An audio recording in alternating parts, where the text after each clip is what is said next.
அவர்களதே. துயருவோர் பேறு பெற்றோர், ஏனெனில் அவர்கள் ஆறுதல் பெறுவர்.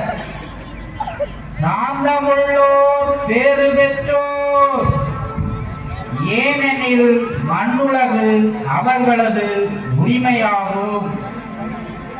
நீதியின்பால் பதிலாகமுள்ளோர் பேறு பெற்றோர், ஏனெனில் அவர்கள் நிறைவு பெறுவர்.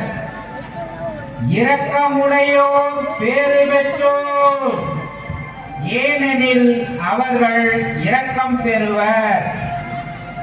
தூய உள்ளத்தோர் பேறு பெற்றோர், ஏனெனில் அவர்கள் கடவுளை காண்பர்.